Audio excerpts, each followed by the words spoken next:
রাজধানীতে হঠাৎ করেই বেড়েছে মশার উপদ্রব। রাতের বেলা তো বটেই, দিনের বেলাতেও মশার আনাগোনায় টিকে থাকা দায়। ড্রেন, নির্মাণাধীন ভবন কিংবা বাসাবাড়ির আশেপাশে ও নালা নর্দমায় জমে থাকা পানিতে বংশবিস্তার করছে এসব মশা। এডিস মশার পাশাপাশি বেড়েছে কিউলেক্স মশার দাপট। ঘরে বাইরে সব জায়গায় এই মশার উৎপাতে অতিষ্ঠ রাজধানীবাসী। মশার জ্বালায় উঠানে ঘরে বাইরে কোথাও অবস্থান করার মতো নাই। মশা প্রচুর, মশা মানে বসা যায় না কোথাও। বর্তমানে মশা প্রকোপ আসলে দিন দিন অনেক বেড়ে চলছে। কীটতত্ত্ববিদরা বলছেন, সাধারণত ফেব্রুয়ারি থেকে মার্চ মাসে কিউলেক্স মশার দাপট বাড়ে।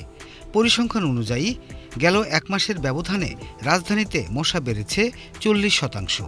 তাই বর্ষা মৌসুমকে সামনে রেখে ডেঙ্গু মোকাবেলায় এখন থেকেই মশক নিধন কার্যক্রম জোরদার করার পরামর্শ বিশেষজ্ঞদের।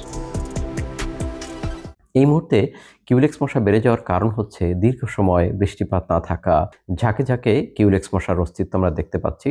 যে ড্রেন বা নর্দমাগুলোকে ভালোভাবে পরিষ্কার করে যেই জলজ উদ্ভিদগুলো পড়ে আছে সেগুলোকে পরিষ্কার পরিচ্ছন্ন করে সেখানে লার্ভিসাইড প্রয়োগ করে দিতে হবে। লার্ভিসাইড ছাড়া এই মুহূর্তে ফগিং করে মশা নিয়ন্ত্রণ করা খুব বেশি সহজ নয়। আমরা আশা করি অতি শীঘ্রই যে আমাদের সিটি কর্পোরেশনের যে নবনিযুক্ত প্রশাসকবৃন্দ খুব দ্রুত সময়ের ভিতরে এসব দিকে নজর দিবেন এবং মশা নিয়ন্ত্রণে কার্যকর পদক্ষেপ নেবেন। তাহলে আমরা এটাকে নিয়ন্ত্রণ করতে পারবো ইনশাল্লাহ।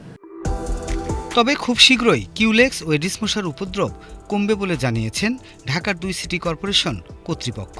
তারা বলছেন, শীঘ্রই মশক নিধনে ক্রাশ প্রোগ্রাম চালু করা হবে।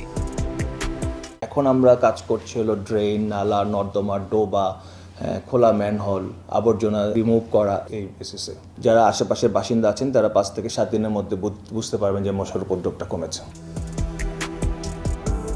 বিশেষজ্ঞদের মতে শুধু ফগিং নয়, মশার উৎসস্থল ধ্বংস ও নাগরিক সচেতনতাই হতে পারে কার্যকর সমাধান।